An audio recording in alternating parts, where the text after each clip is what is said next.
우수상도 받고 표창장도 네네, 받을 그렇죠. 정도로 모범생이었는데 불과 3개월 전부터라고 하니까 네.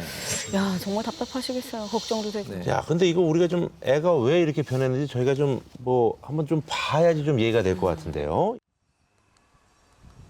청소년 심리 상담 전문가와 함께 경민이에게 다가가 보기로 했습니다.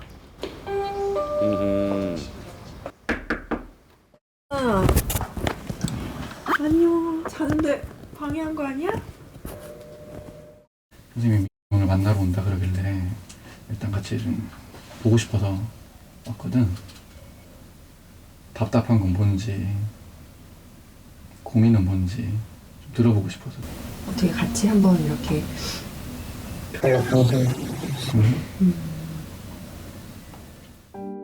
예상대로 쉽게 마음을 열지 않던 경민이 그나저나 이 제작진이 참 고생을 많이 네, 하시네요. 많이 노력을 했네요. 네. 진심으로 다가가 설득한 끝에 아이의 속마음을 들을 수 있었습니다. 서툴러서 이제 동의를 했어요. 예. 얘기할 준비 됐어? 네. 진짜 속마음 그대로? 부모님이 네가 갑자기 올해 3월부터 달라졌다고 해. 너는 어때? 넌 초등학교 때는 그냥 시키는 대로 했죠. 그냥 공부하라 하고 운동 가라면 가겠고 학원 다니라면 다니고 학교 가라면 가고 그냥 학교나 학원 뭐 이런 거. 공부랑 안 맞아요 제가.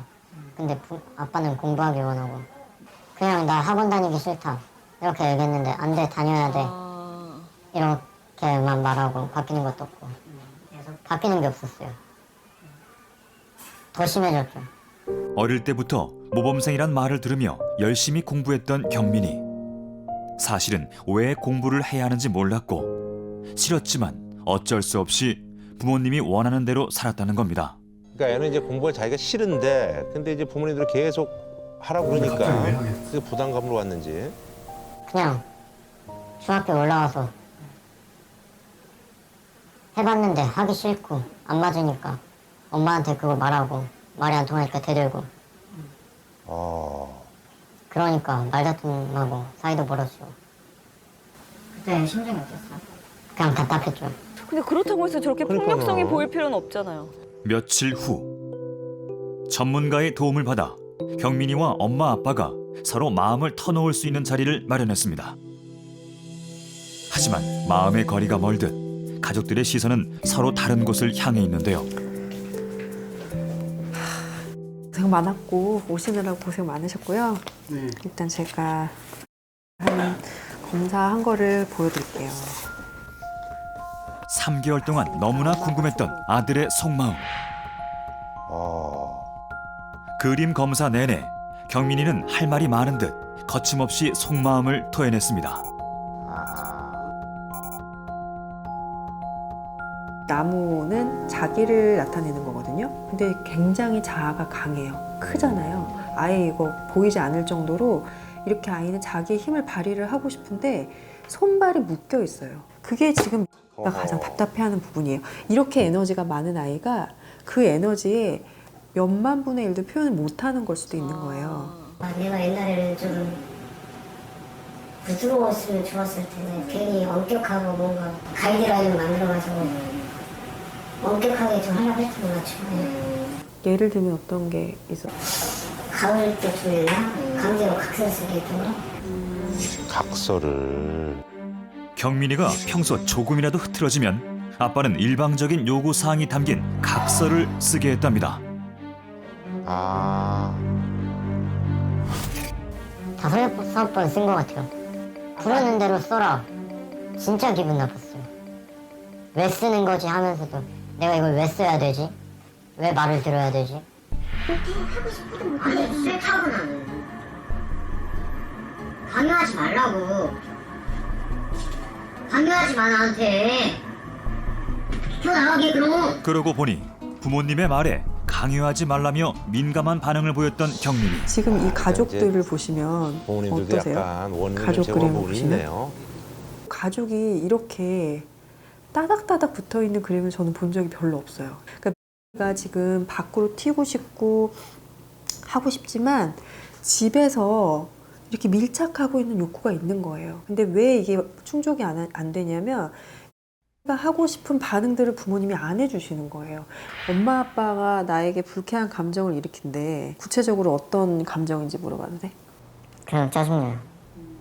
뭐가 제일 엄마 아빠한테 제일 짜증나는 게 뭐야? 똑같은 말 반복하고 무시하는 거. 엄마 아빠가? 아니면 엄마가요. 무시를 한다고요? 아니 엄마는 그런 거 아빠는? 없지 않은데. 아빠는 몸싸움하고 나면은 그냥 미안하다 하고 아빠도 사과하고. 아. 죽어버렸어. 잊어버려. 그러니까 그게 오랫동안에는 엄마가 내 말을 좀 무시한다. 엄마는 나를, 아빠는 무서운 대상이라면 엄마는 나를 좀 무시한다라고 생각을 하고 있어요. 어렸을 때도 약속했잖아. 앞으로는 내 말에 잘 대답해 주겠다고. 그게 몇 번째냐고 지금. 무서워서 그런 게 아니라 어릴 때도 그랬잖아. 옛날에도 그랬잖아. 그리고 나 몰래 뭐 하지 말라고. 내가 모를 줄 알아? 맨날 집 나갔다 오면 노트북 충전돼 있고 그러는데 당연히 모를 줄 알았어. 몰래 뭘 하셨는데? 아빠는 솔직히 모를 줄 알았어. 다시 그런 거 안 할게.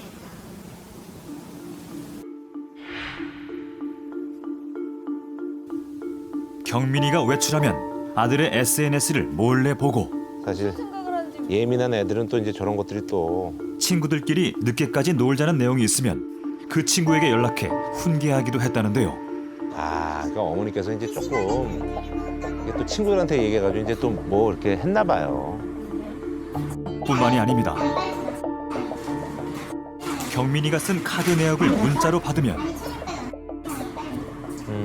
방금 카드가 날라왔는데 일일이 전화를 해 어디서 뭘 하는지 확인했다고 합니다. 이쪽으로 와 있는 것 같아 얘가. 아니 왜 또 와이파이 안 되는데? 그렇다고 욕을 하고 때릴 그렇죠. 필요는 그건 안 없잖아요. 되죠. 예, 그건 안 되는데 지금의 난폭한 폭력성은 어쩌면 오랜 기간 부모의 강압적인 양육에서 시작된 것일 수 있다는데 복잡한 하지만 문제네요. 그렇다 진짜. 해도 지금의 이 폭력성은 부모로서 감당하기 힘이 듭니다. 딱 하나만 더 얘기할게. 첫 번째는 엄마가 집에 있을 때 너가 폭행을 지금 5번째 했어. 엄마는 너가 정말 무섭대. 그렇겠죠. 너무 무서워가지고 세상을 살기 싫을 만큼 너무 힘들어해. 아빠가 요즘 여태까지 살아오면서 살다 보면 무서운 것들이 있는데, 예를 들어서는 엄마가 병이 걸린다든가 뭐 교통사고가 난다든가. 최근에 아빠가 제일 무서운 게 뭔 줄 아니? 아빠가 최근에 제일 무서운 거는 경찰차야. 동네 경찰차가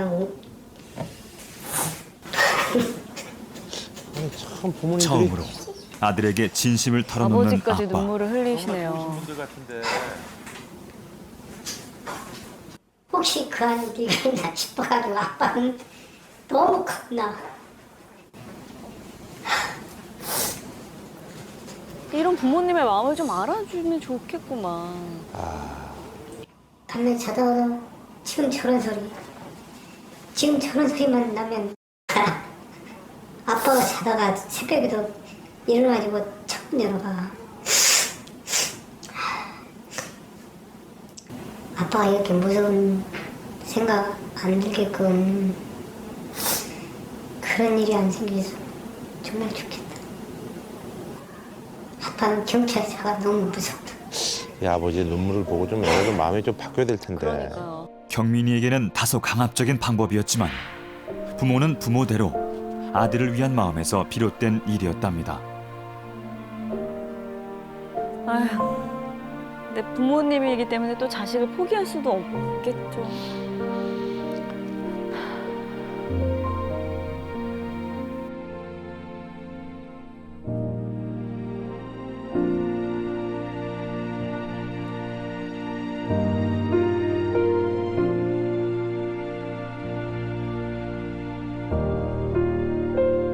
흐트러진 가족의 마음은 언제쯤 다시 제자리를 찾을 수 있을까?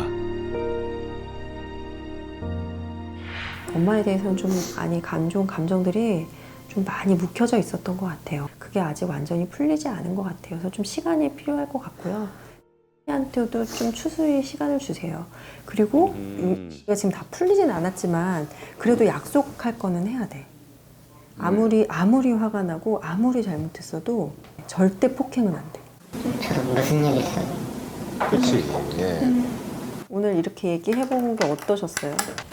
저는 솔직히 아까 점심 때까지도 희망이 없었거든요. 희망이 좀 보이는 것 같으세요? 며칠 후 경민이의 응어리진 마음을 풀기 위해 한 번 더 자리를 마련했습니다.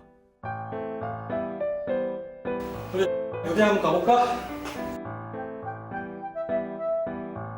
아, 이제 연극 치료를 좀 네. 많이 좀 도움이 되죠? 나를 또 삼자적 입장에서 볼 수도 있는 기회이기 때문에 저런 뭐 사이코 드라마, 연극 치료 이런 것들이 의외로 효과가 굉장히 좋습니다. 네. 여기는 가상의 무대고 천을 벗어나면 현실이에요.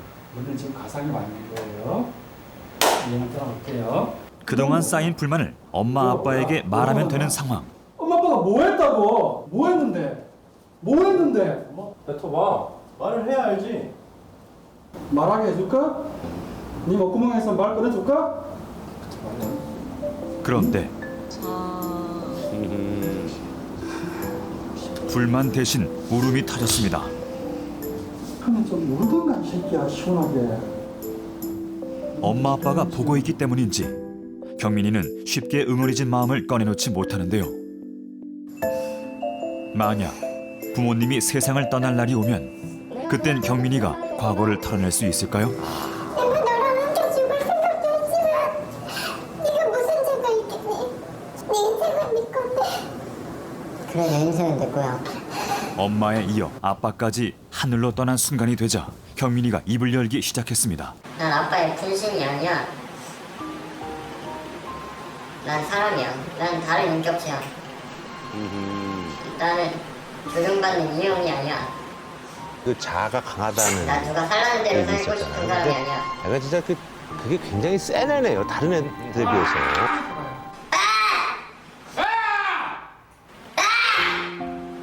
난 당신의 인형이 아니야. 당신의 장난감이 아니야.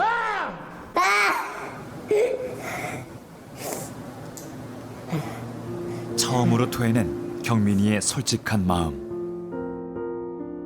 부모님은 오늘 처음 듣는 마음입니다. 언제까지나 부모의 손이 필요할 줄 알았던 아들이 언제 이렇게 커버린 건지.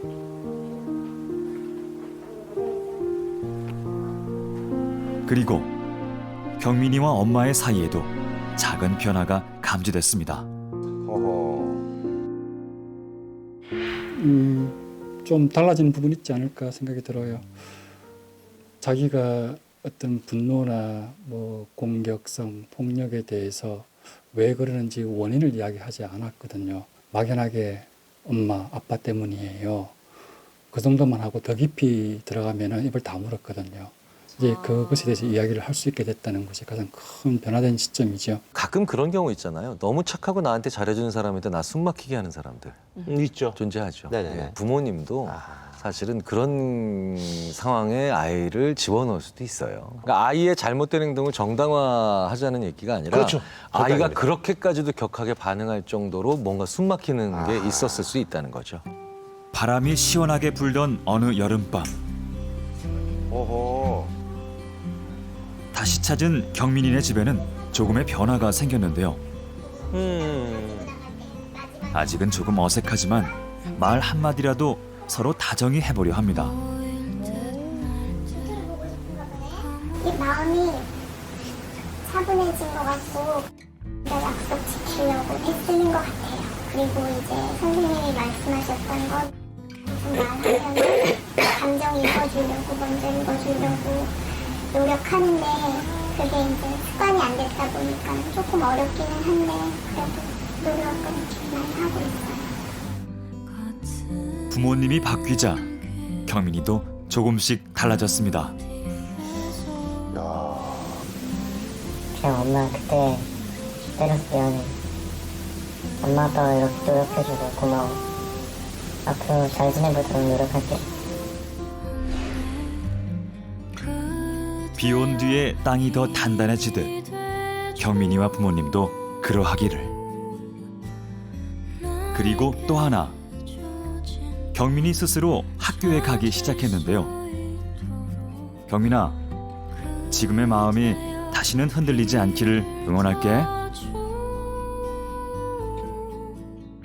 야, 근데 이거 오늘 보면서 느끼는 건데, 어쨌든 진짜 아들을 좀 두둔하고 싶은 마음은 없는데, 네. 그래도 네. 멀쩡히 착하던 애가 저렇게 좀 확 변했을 때는 어쨌든 원인은 있긴 있었구나. 그렇죠. 예. 그러니까 그 원인을 아이- 알았으니까. 그렇죠. 네. 아이한테 이게 좋아. 그러니까 너 이거 먹어야 돼. 너 이거 해야 돼가 아니라 너는 뭐 좋아하는 사람이니? 라는 거를 한 번쯤 되돌아보실 수 있는 부모님한테 좋은 기회가 될 것 같고요. 예. 그리고 아이 입장에서는 이런 문제를 꺼내서 이 자아가 강한 친구니까 다른 사람들 앞에서 내가 한번 공개적으로 약속을 해봄으로 인해서 오히려 나의 장점을 살려서 이 문제를 해결할 수 있는 그런 계기가 될 수 있을 것 같습니다. 그렇다고 해서 네. 옳지 않은 행동을 하는 것은 혼내줘야 되는 거 아니에요? 물론 그렇죠. 혼이 나야 되고 그다음에 반성해야 되는데 제가 이제 굳이 약간 아이 편을 좀 들자면 저 지금 아이가 지금 성인이 아니고 고등학생도 아니고 심지어 중학생인데요. 저 때 아이들이 자기가 쓰는 말에 사회적인 어떤 가치나 사회적인 어떤 처벌의 가능성을 잘 몰라요. 이 과정에서 아이가 실제로 그만큼의 죄의식을 가지고 있느냐는 사실은 이게 말씀하셨던 것처럼 천차만별입니다. 아니 이제 중학교 2학년이면 15살이잖아요. 앞날이 창창하기 때문에 저희 속보인에서도 열심히 응원하겠습니다. 네. 그리고 강요하지 않을게요. 좀 그럼요. 달라진 모습을 스스로 보여줄 수 있었으면 좋겠어요.